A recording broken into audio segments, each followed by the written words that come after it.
I was 26, boxed into a sagging one-bedroom above a check-cashing place in Millbrook, Ohio. The pipes whispered and clanked like they were arguing with themselves, and cold slid in through the windows no matter how tightly I sealed them.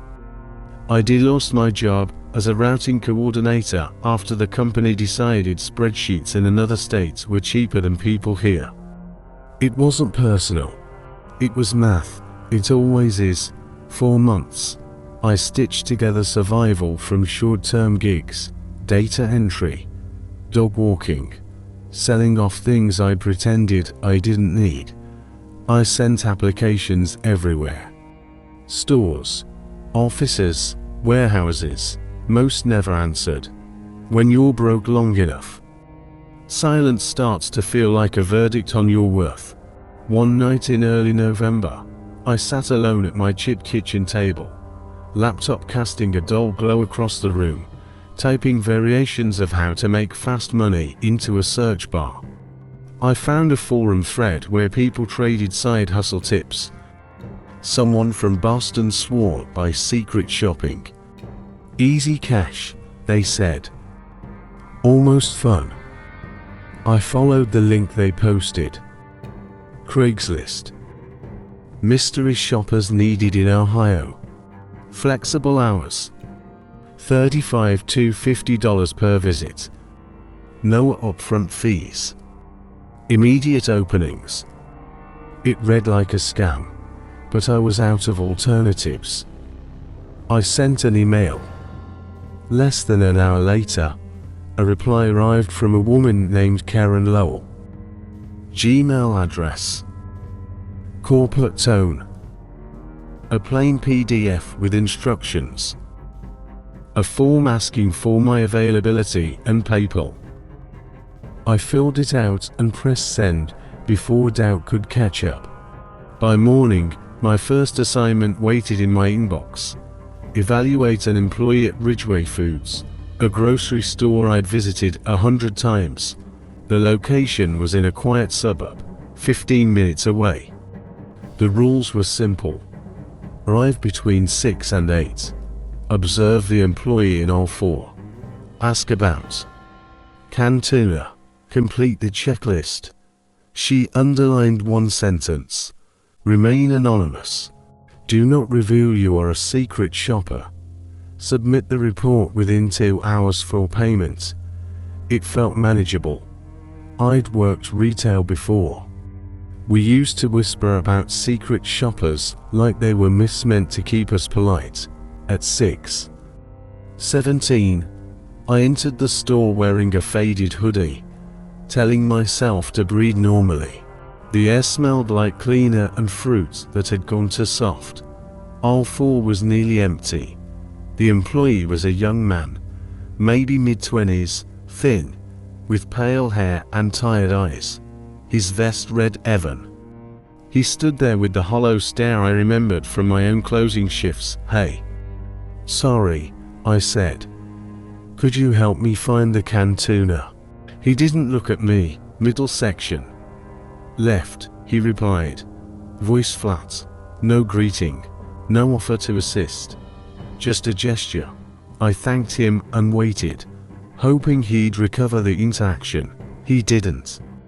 When I added, "Have a good night," he finally glanced up. His eyes lingered on me longer than necessary. "You too," he muttered. I typed his name into my notes and moved away.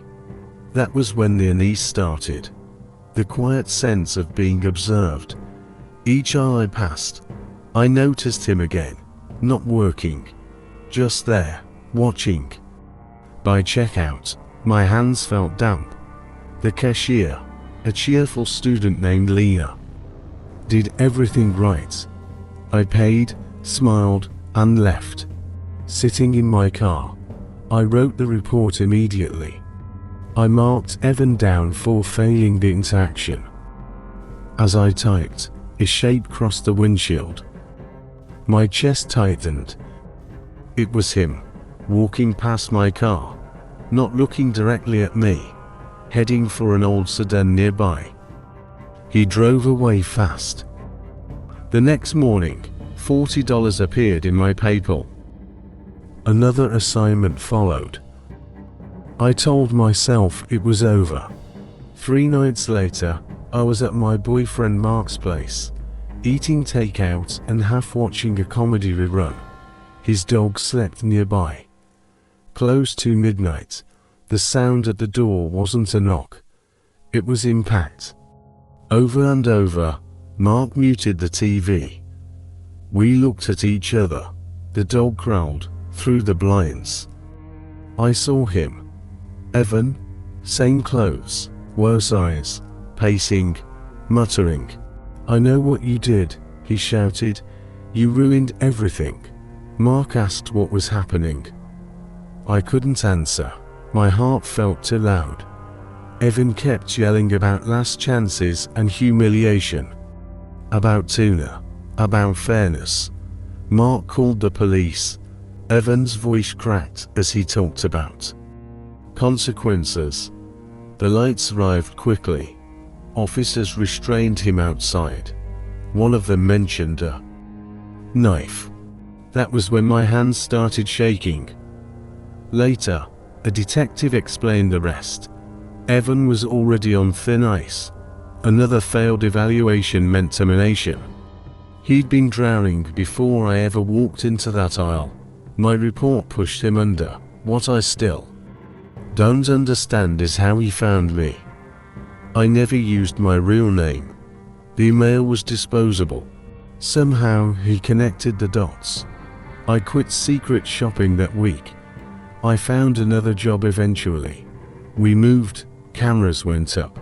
But sometimes, in grocery stores, I catch myself wondering who's watching, and whether doing my job crossed a line that never should have been there. I was broke and out of options.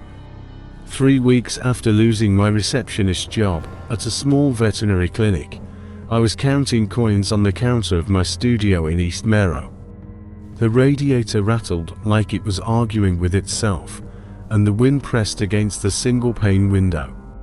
I had scraped by with odd jobs and the remainder of my savings, but my rent clock was relentless. I texted a friend, Nora, who always seemed to find a way to make a few extra dollars. "You're overthinking Craigslist," she said. "Just vet everything carefully. Ask questions. Trust your gut." Her confidence made me hesitate less. She'd babysat through the site before. Handled weird parents and odd hours. Survived. Maybe I could too. Scrolling through postings, most were vague or strange, until one caught my eye. Looking for sitter for 2 boys. Saturday evening. Ages 6 and 9. 5:30 to 10:30 p.m. Quiet household. Pay $120. Message for address. The tone was casual. The rate generous. Nothing seemed off. I messaged the poster. "Is this still available?" Within an hour, I received a reply. "Yes, I'm Lydia. Address will be sent once you confirm. Boys are Owen and Eli. Dinner ready. Just keep them entertained." I felt a flicker of relief. Friendly. Simple. Straightforward. I double-checked the address online. Quiet cul-de-sac outside town. Nothing alarming. I texted Nora. "Text me when you get there." Saturday, 5:18 p.m. I pulled up to the house. A faded green paint peeled from the siding. Shrubs clawed at the porch. Wind chimes tinkled unevenly. Something about it pinched my chest, tight. Unexplainable. I knocked. Shuffling sounds. Finally, a man appeared. Late 50s, lanky. Graying hair with a patchy beard. "You the babysitter?" "Yes." "Lydia sent me." 5:30. Right. She just ran out. Snacks. Should be back in a few." His eyes lingered too long, and my stomach twisted. I stepped inside. Dust and old cooking oil clung to the air. The living room was cluttered.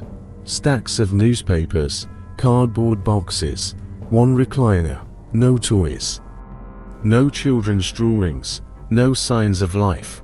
Beige walls, generic art. Silence. Living rooms down the hall. He said. TV, couch, you can wait. I sat. My phone buzzed. You good? Nora's message. I typed. Weird vibe. Lydia not here yet. Just the husband. He muttered to himself while pacing. Glancing in. She should be back soon. Bad timing. 5:45 p.m. My nerves pressed against my ribs. I think I might head out, I said. He froze. Wait. She's probably downstairs. Craft stuff. Boys are with her. You'll meet them soon. The hallway door stood slightly ajar. Darkness pulled inside. The smell hit me earthy. Metallic, damp. My hands trembled against the couch cushions. My ride's here early. I stammered. Sorry, maybe another time. He said nothing at first. Then, you haven't met the kids yet. Cheerful, too loud, my chest tightened. I didn't wait. I ran for the front door. Locked. He followed, voice dry. Wait, come on. I reached the car, shaking, fumbling with keys. He shouted something behind me, a name. A phrase it didn't matter. I drove away without looking back. 10 minutes later, parked at a grocery lot, I called Nora. She answered immediately. What happened? I told her everything. Call the cops, she said. No. I gave her the address and description. 2 hours later, the officer called for a follow-up. We'll check it out. 2 weeks passed. I tried to forget. I got a temporary job at a pet supply store. Routine was safety. Then my phone buzzed. Unknown number. Hi. Saw your babysitting profile online. To boys, 6 and 9. Saturday evening. $120. Available. Lydia, and same phrasing, same pay, different number. I had never posted publicly. I blocked it. 2 days later. Another number. Found your ad near Brookfield. To boys. Easy night. Free. Tom and Lydia. I changed my phone. Moved 3 months later. Stayed with Nora until I recovered. I never heard from Lydia again, but I saved the screenshots. Sometimes, scrolling job boards, I see similar listings, same tone, same rates, different names, different zip codes, and I wonder how many ignored their gut, went down the basement steps, and never came back up. I wasn't even looking for furniture. My apartment had been empty ever since my breakup, the rooms echoing with silence I didn't know how to fill. When I scrolled past the listing, free sectional. Must pick up tonight, my chest tightened. A free couch sounded perfect. Somewhere to sit without staring at the blank walls. I texted the number almost immediately. Hi, I saw your listing for the sectional. Is it still available? A few minutes later, my phone buzzed. Yes. Come by tonight. 7:30. Bring someone if you want help carrying. Dana. I hesitated only a second. My friend Marcus would have been safer to bring along, but he was working late. It was just a couch. Just furniture. Still, the text lingered on my screen. Small and insistent. By 7:20, I was parked outside the address, a weathered townhouse tucked behind a row of older buildings. The streetlight flickered in weak pulses, casting long shadows across cracked pavement. I grabbed the straps of my backpack and stepped out. The door opened before I could knock. A woman, maybe in her early 40s, hair pulled back tight, eyes sharp and assessing, stepped out. "You Dana's friend?" I asked. She raised an eyebrow. "No." "You must be Leela." "I'm Dana." Her voice was calm. Too calm. "Couches in the basement. Easy carry." "You're alone?" I nodded. "Yeah, just me." "Okay, come on in, mind your step," she said, motioning toward the narrow staircase. The air smelled damp, a mix of old fabric and something metallic underneath. Boxes were stacked haphazardly along the landing. Dust motes floated in the faint light. I hesitated. This was not what I expected. "You okay?" Dana asked, voice lilting. But something behind it made my stomach tighten. Yeah, just tall stairs," I said, forcing a laugh. My backpack felt heavier suddenly, like it was dragging me down. We reached the basement door. She swung it open. Darkness pressed against me. The faint smell of mold and rust hit my nose. "The couch is right in here," she said cheerfully. I squinted, trying to adjust. It looked normal at first glance, and fabric, corners slightly frayed, but the space around it felt wrong. Too quiet. The shadows seemed to cling to the walls. I moved closer, my fingers brushing the worn armrest. "It's in good shape," I said. My voice sounded small in the empty room. Dana didn't answer. She just stepped back, hands folded neatly. "Go ahead, try it out." I sank onto the cushions, firm, yet comfortable. Relief curled through me like warmth. Maybe I had overreacted. Then I noticed the small black lens tucked just above the couch, hidden in the stitching of the backrest. My heart jumped. A camera. I froze. My mind raced. How long had it been there? Was this why the listing was so urgent? A single evening, pickup only? Was it bait to lure someone alone? I heard Dana move behind me. Her tone was light, almost casual. "Do you like it?" I couldn't speak. My throat was dry, my body tight. Thoughts scrambled. "Call Marcus. 911. I needed to leave, but my feet felt like lead. "You should probably take it," Dana said, stepping closer. Her hands rested on the top of the couch, fingers brushing the fabric. "It's free. I just like knowing who has it first." I swallowed hard. "Thanks. I appreciate it." My voice was brittle, barely audible. I stood slowly, keeping my gaze away from the camera. Dana said nothing more, just smiled faintly as I edged toward the stairs. Every step felt measured, careful, like the floorboards were listening. Once I reached the top, the cool night air hit my face. I didn't stop moving until I was back on the sidewalk. Heart hammering, backpack swinging at my side. Later, I reported it. Police said they would check the place, and I blocked the number. Dana R., the free couch. The hidden lens. It became a story I retold to anyone online selling or picking up furniture. Now, I meet strangers only in public spaces, police station parking lots, or busy cafes. No exceptions. The couch, still free. I'll never sit on it again. I wasn't even looking to buy anything. My apartment felt empty after the breakup, and when I saw a Craigslist listing, 350 in TV, must pick up tonight, I didn't hesitate. The apartment lobby smelled faintly of bleach and stale coffee, the kind that clings to your clothes after a long night shift. My night job at the motel was quiet past midnight, which left plenty of time for scrolling Craigslist. Mostly I looked at free stuff, electronics, or furniture. People gave away the strangest things: old treadmills, broken microwaves, even half-packed moving boxes.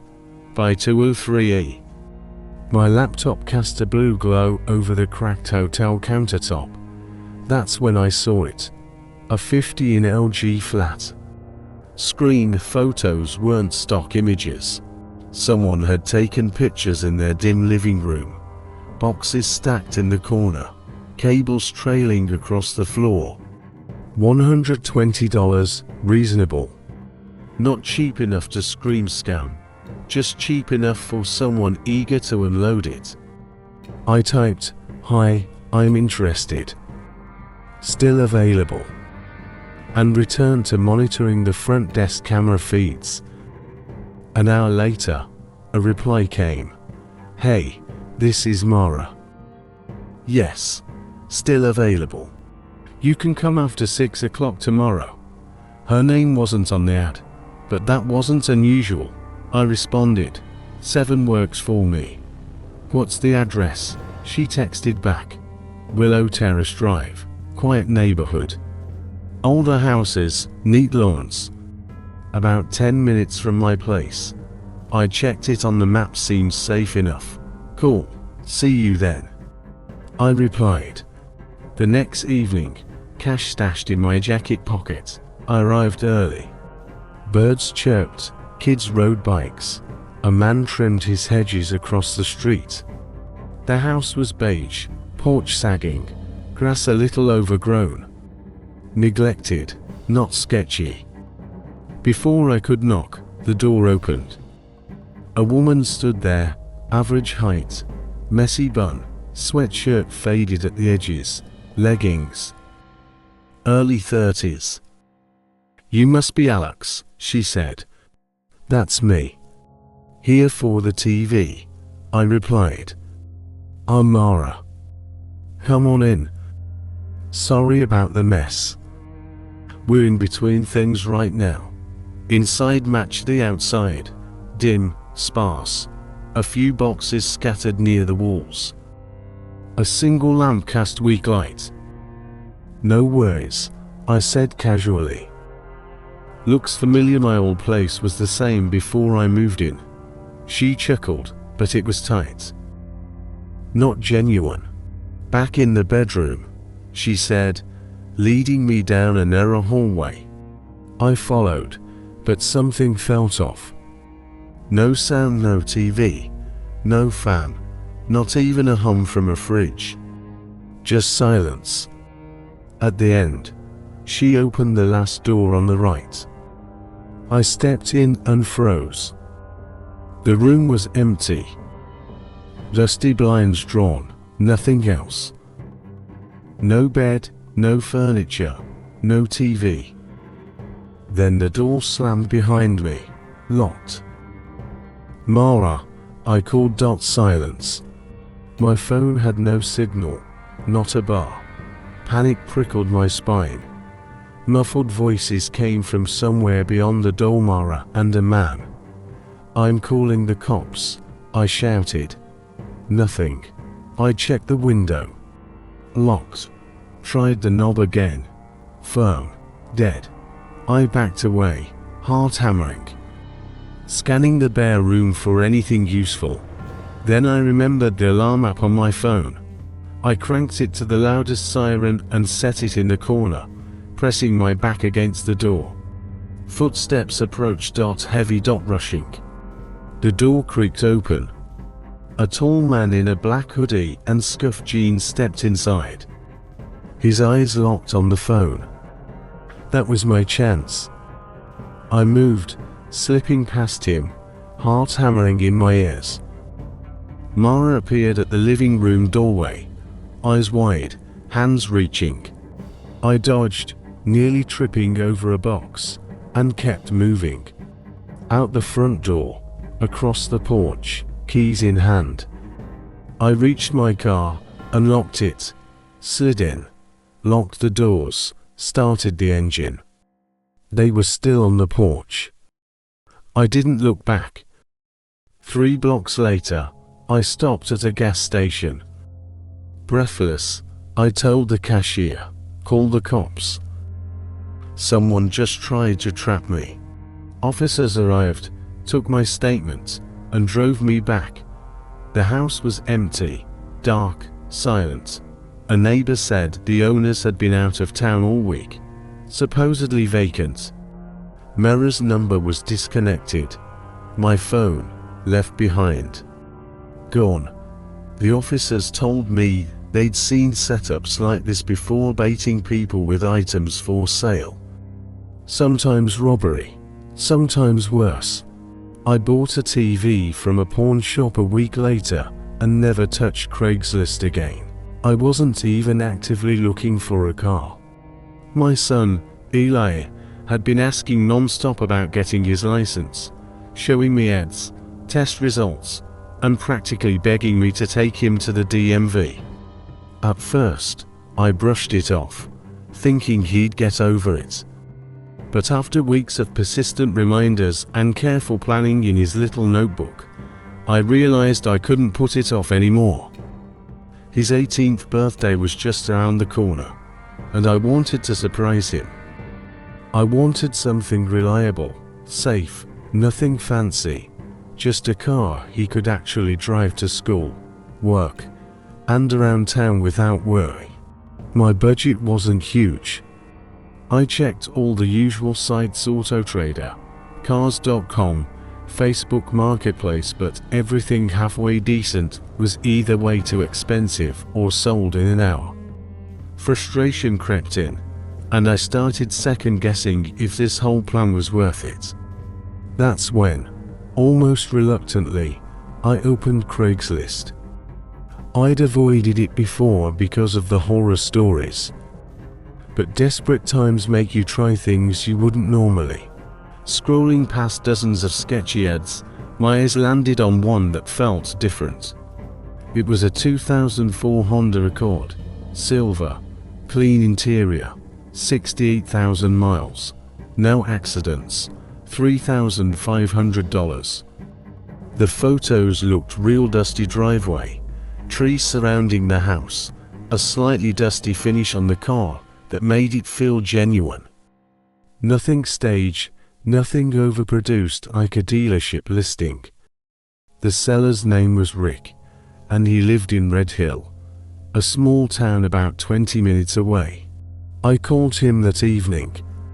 He sounded calm, polite, older, maybe late 50s. "Selling because my daughter moved out," he said. "Car runs perfect. Just replaced brakes and battery. No surprises." His voice was slow, measured, the kind that makes you relax even when your gut is uneasy. We agreed to meet the next afternoon. I told Eli I had errands to run, tucked cash in my jacket pocket, and set off. It was a cloudy Thursday, the kind where the sky threatens rain but doesn't quite deliver. The drive felt strangely quiet once I turned off the highway onto the narrow, tree-lined roads that led to Red Hill. The town itself barely registered on the map, small and sleepy. His address led me to a gravel driveway, winding uphill through thick brush and oak trees. At the top was a single-story house, paint chipped, porch sagging slightly. No Honda in sight, just a rusted green pickup with mismatched tires parked under a carport. The house number matched the listing. I parked along the shoulder, jacket heavy with cash. The air was thick and silent, not a bird, not a leaf stirring. I noticed the door knocker shaped like a lion's head, no doorbell. I knocked once, then twice, no answer. I called Rick's number. The faint ringtone came from inside the house. My stomach tightened. I peeked through the side window. Inside, shadows danced over stacks of newspapers, sheet-covered furniture. A stuffed animal, no, not a stuffed animal. A pale figure, slouched in an armchair, wearing a hoodie.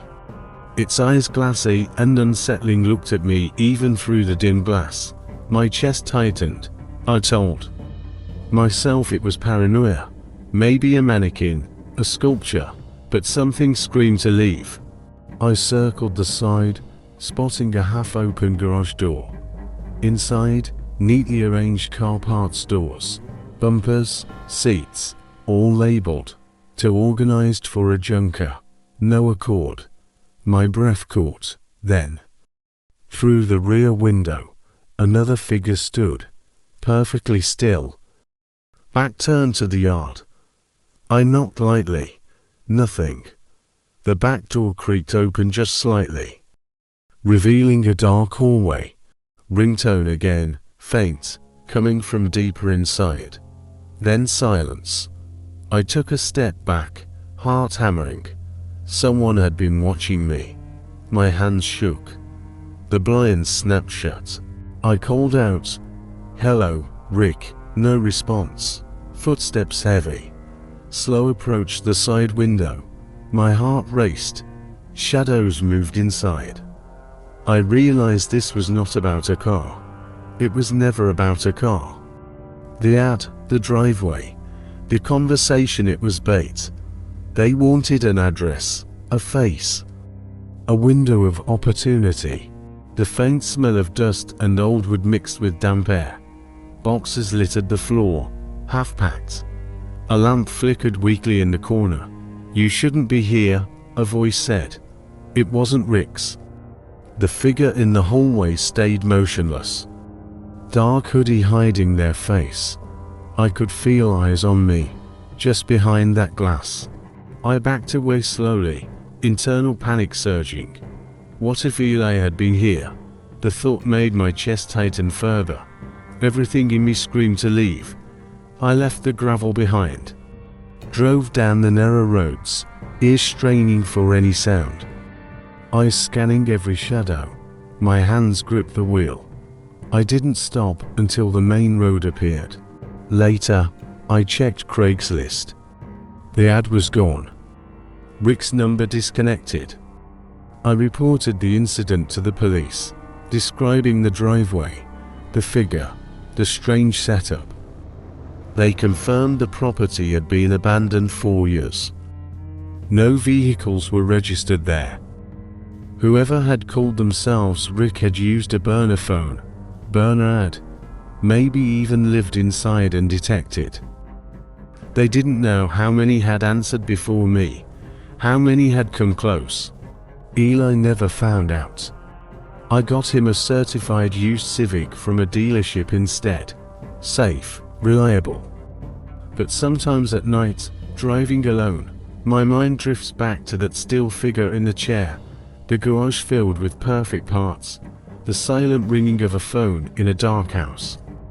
I still wonder how many others walked into that setup, and how many left it unscathed. I never answered another Craigslist card. Not one. I delete every suspicious post. And I never, ever drive down a lonely gravel road at dusk without thinking about that pale figure, back turned, waiting. I never imagined that a simple Craigslist listing for a hockey net could nearly cost my son his life. Even now, decades later, I can still see the lights of that rest stop, hear the echo of his scream. Let me start from the beginning. It was 2002, and we lived in a quiet suburb called Greenfield, Illinois. A place where neighbors waved from porches and everyone left their doors unlocked. My wife, Leela, worked nights at the hospital as a nurse, and I flipped used cars from our garage. Not glamorous, but it paid the bills. Our son, Max, was 11 and hockey obsessed. He idolized Jeremy Roenick and had a slap shot that almost shattered our backyard fence. We couldn't afford travel leagues, but Max was relentless.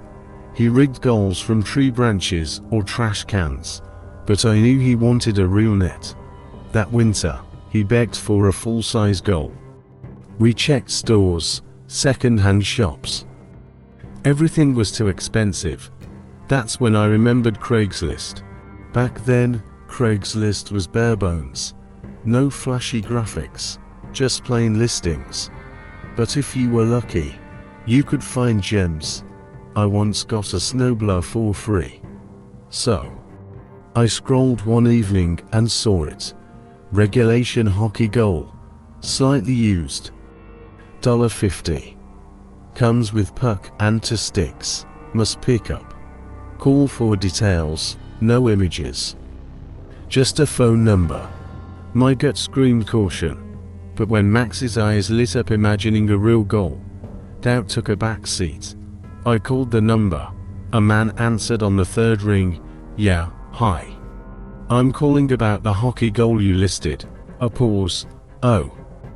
Yeah. Still got it. You want it? His voice was flat, detached. Almost emotionless. Yes. My son's been asking for one. Another pause. I'm up in Ridge, but I can meet halfway. After work, 9-ish. Ridge was over 2 hours north. Halfway would put us near a rest stop off I-90. I can do that, I said. You'll bring the net, yeah. Got a pickup. Buddy's got sticks and puck. He'll follow. Something in his tone, that calm detachment, made my neck hair stand up. I forced it down. Max would stay in the van, I promised myself. The drive was uneventful. Max chatted about practicing his slap shot. I felt good, like I was giving him a dream come true. We arrived at the rest stop under yellow-orange floodlights that made everything look eerie. I parked, told Max to stay in the van, lock the doors if anything felt wrong. He nodded, smiling. Exactly 9:06, a black pickup rolled in, stopping 10 feet ahead. Tinted windows, no front plate. I stepped out, rolling my window down.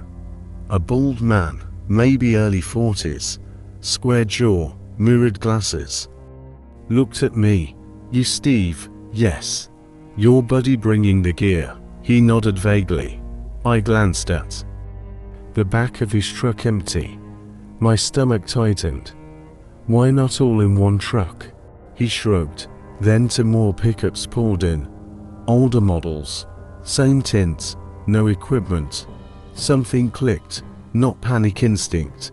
Max. Lock the doors now. He did. 6 men emerged in total. Large. Imposing, silent. The bald man nodded at the one walking toward the van. My heart pounded. Here. Take the money, I said, hands shaking, pulling out $80. He thumbed through it, frowning. Where's the rest? That's it. Please, just take it and go. 2 men advanced. My voice rose. Don't touch my son. Glass shattered. Max screamed. My chest felt like it would explode. And then, blue and red lights. A highway patrol car swung in, spotlight cutting through the lot. The men bolted. 2 trucks disappeared immediately, the 3rd trapped. The officer jumped out, shouting commands. Backup arrived in minutes. Max was safe, shaking, crying, but safe. The police questioned us, took every detail. They confirmed it wasn't the first time these men had lured someone using fake Craigslist ads, targeting dads who do anything for their kids. That night, they escorted us home. Max slept against my arm. I didn't tell Leela everything. Just enough to explain the broken window and the tears. Weeks later, detectives reported arrests for 5 of the 6 men. The bald caller, the instigator, vanished. I never saw him again. Craigslist still worked, but never alone, never at night. Never with Max. Eventually, a neighbor gave us a net free after their kid left for college. Even today, every time I see a black pickup truck, I check the back. My chest tightens, my hands tremble. Memories of that night, the shadows under the floodlights, The stillness of the trucks. Max's scream never leave me. I still think about what could have happened if I hadn't trusted my instinct, if I'd gone a step further toward those trucks. Some nights, I still wake in a sweat, remembering I hadn't checked the neighborhood. Probably reckless, but when you're living out of a car and rationing a can of soup over 2 days, details like that feel secondary. I just needed a roof, a bed, and a lock that worked. That Craigslist listing was a lifeline. Living cook needed for private estate. Meals included. Private quarters. It almost sounded too good to be true. My name's Liam. Liam Carter. I'd been a sous chef at a downtown Chicago restaurant, once part of a team that won awards for our seasonal tasting menus. Then everything collapsed. Pandemic hit. Layoffs came. The place quietly shut down. My partner, Dylan, tried to hold things together for both of us. But he died brain aneurysm just a few months after the closure. No warning, no chance. One morning he was gone. Suddenly, the world felt smaller, emptier, apartment gone, savings gone. My car became both bedroom and kitchen. Shelters and friends' couches were temporary fixes, but I needed stability. That listing offered it, and I didn't hesitate. The estate was way off the main highway, in northern Wisconsin, tucked between dense pine forests.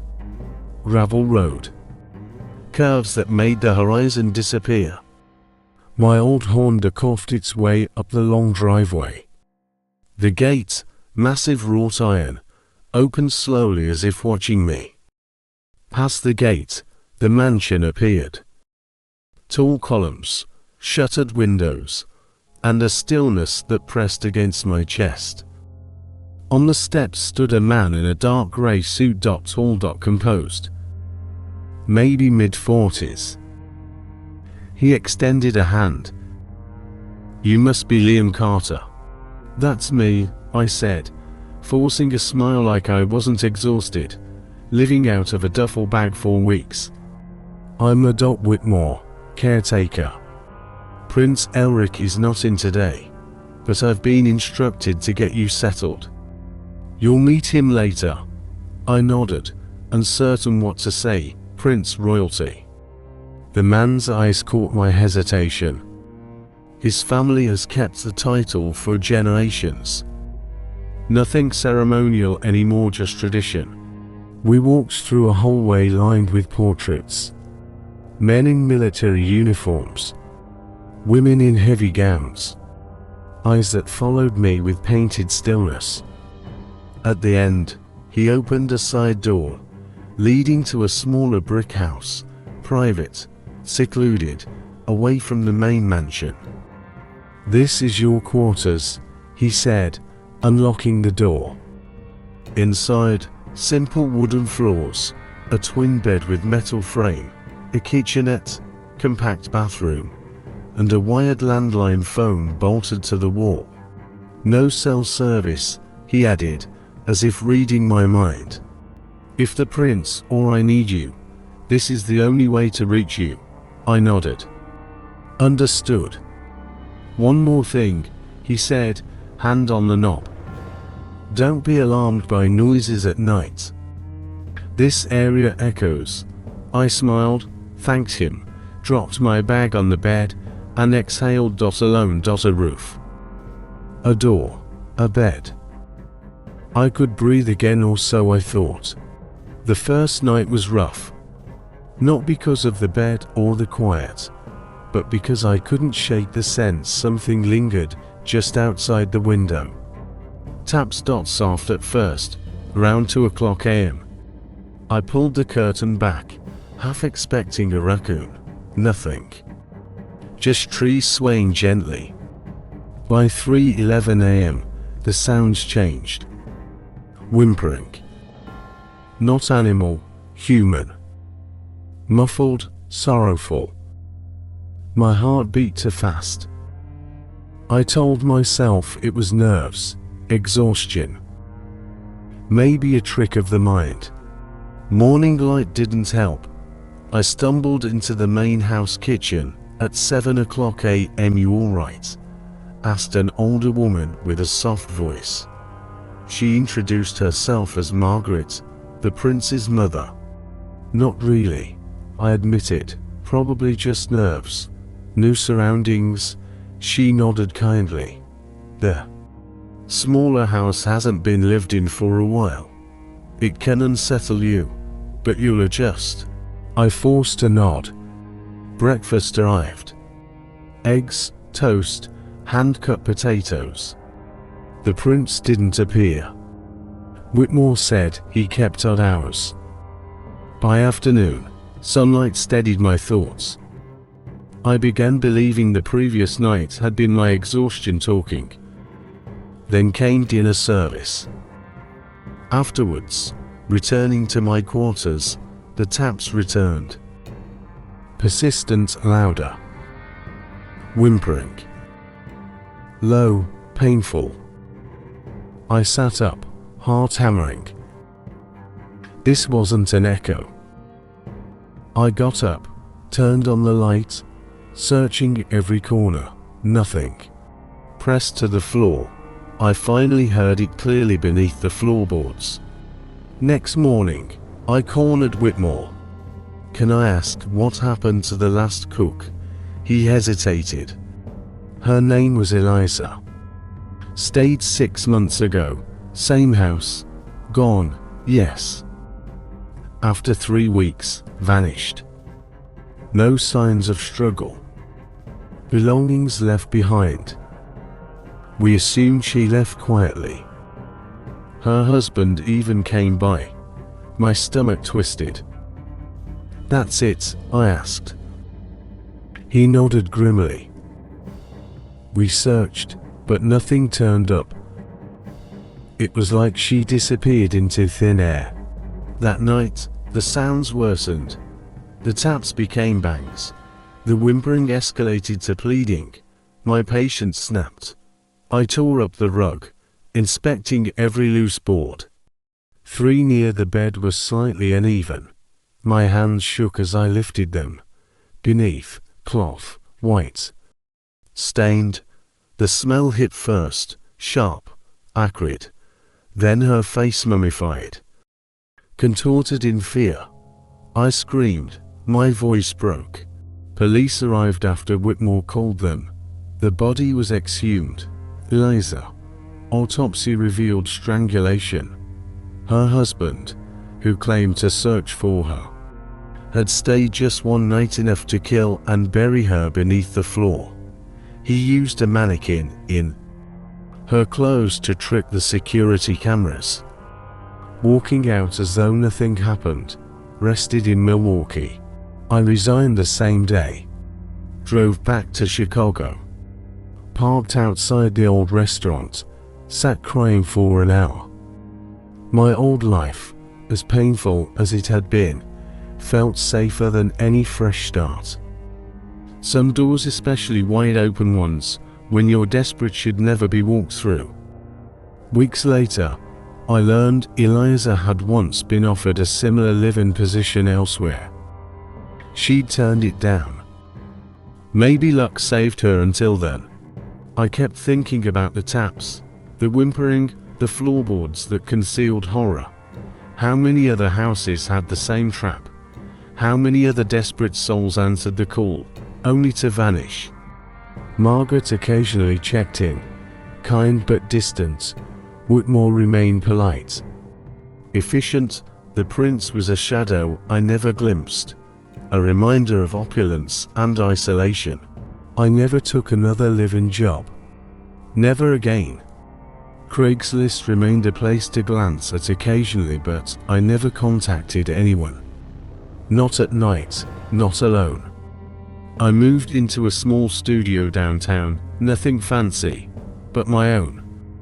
Bed, lock, window that opened onto a street. I could breathe again. Sleep was tentative at first. Shadows still made me flinch. Taps became memory, whimpering a lingering echo. Every so often, I recall that first night, the scent beneath the floorboards, the stillness of that little house, the sound of something desperately trapped beneath layers of wood. I sometimes wonder if Eliza's spirit ever whispered through the cracks, or if my imagination filled the silence left by the absent. I never slept in a stranger's house again, never trusted the promise of private quarters without seeing the locks, the neighborhood, the windows. Every Craigslist offer I'd previously considered cancelled. Sometimes, late at night, I picture the mansion, the long hallways lined with portraits, the hidden house tucked behind the trees, the floorboards concealing secrets. Every time my chest tightens, every time I remember. Desperation can make a person ignore the warning signs. Hunger, exhaustion, grief, it clouds judgment. But I survived. Others might not have. And that's the lesson that stayed with me longer than the grief of Dylan's death, the pain of my old job, or the nights spent in a car rationing soup. Some doors, once opened, close on their own, but others hide horrors that can never be unseen. I tell the story now as a warning, and as a reminder that even in our most desperate moments, caution isn't cowardice, it's survival. I never thought a plumbing problem could nearly cost me my life. I work nights, 12-hour security shifts, in a business park just outside Birmingham. It's monotonous, mostly watching cameras, walking the halls occasionally, but it pays the bills. Living like that means my phone is my clock, my calendar, my only link to the world. So when I woke to a flood of missed calls and texts from my landlord, my stomach sank. Call me. Emergency. Water leaked downstairs. I rubbed my eyes. Great, I muttered. No water meant no coffee, no shower, no flushing. I dialed him. Tom, the ceiling of the flat below shows a leak. Looks like it's coming from your unit. Wait, are you sending someone? I asked. It's your flat. Your responsibility. Send me the invoice. I'll reimburse you. Right, I hung up, groggy and annoyed, and started calling every plumber I could find. Online listings, Facebook recommendations, emergency services. Everyone was booked, unreachable, or quoting absurd fees. I messaged Amy. She answered instantly. Crash at mine if you have to. Or maybe Craigslist. Craigslist, I scoffed. That's a digital Wild West. I know, but sometimes you get someone fast, she said. Check the household services section. I hesitated, then scrolled. And there it was. 38-year-old handyman. Skilled, affordable. Fast response. Plumbing, electrical, light repairs, text or call. No company. No images. Just a number. My thumb hovered.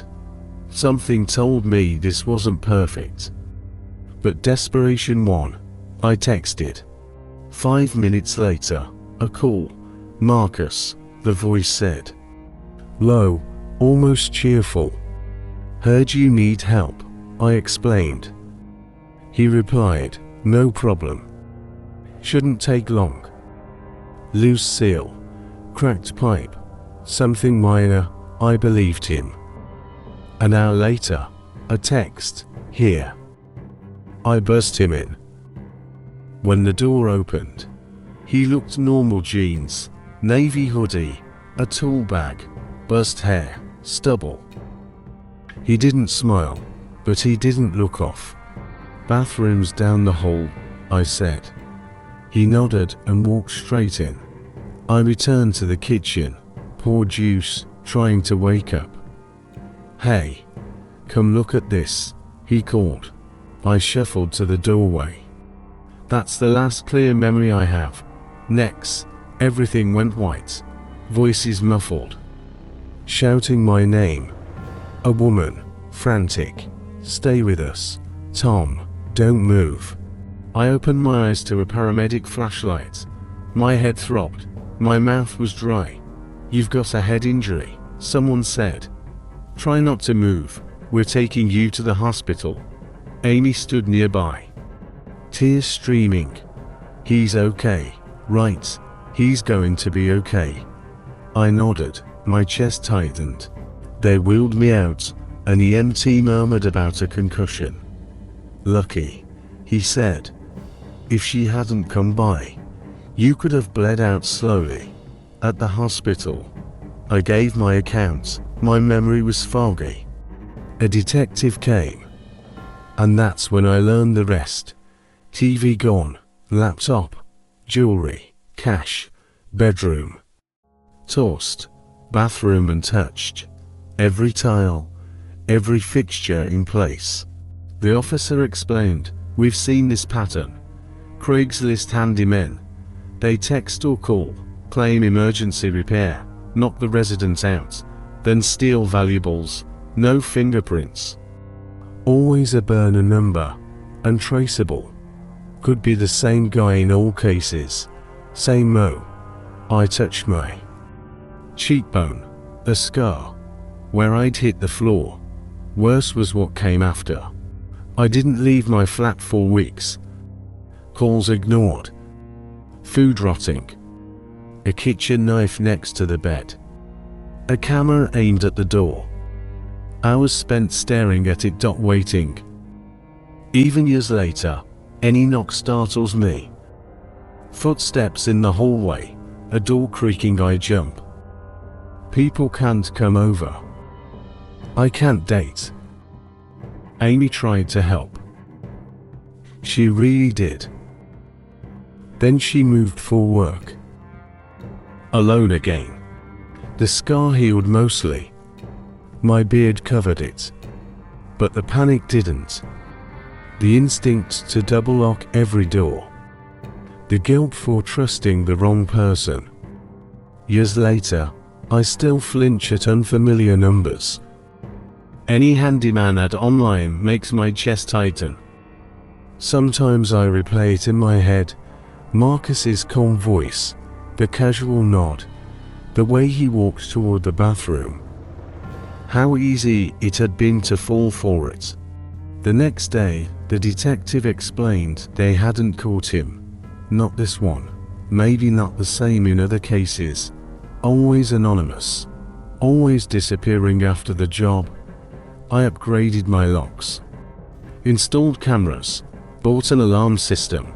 But security isn't just technology. It's suspicion. Constant vigilance. That nagging awareness that a stranger can step in and take everything in minutes. Even the small things make me pause now. A broom leaning oddly. A shadow through a window. A knock late at night. My home feels safer. But my mind doesn't. Amy checked in once more before moving. She didn't understand the full extent of my fear. I couldn't explain it fully without sounding crazy. Years passed, the scar faded, but the memory didn't. I learned the hard way that the quiet panic, the instinct to barricade, the guilt it stays. Craigslist taught me a lesson I'll never forget. Not just about strangers, not just about theft, but about trust. About how easily it can be manipulated, about how fast normal life can shatter. I don't live in that flat anymore. I avoid online repair ads. I let friends handle fixes. And I never, ever let someone in unvetted.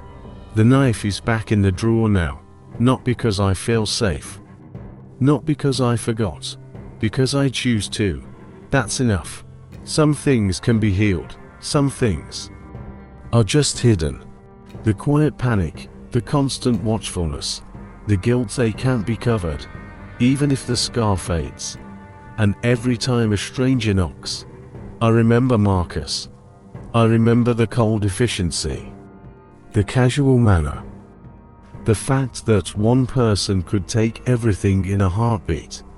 I remember the lesson I'll never forget.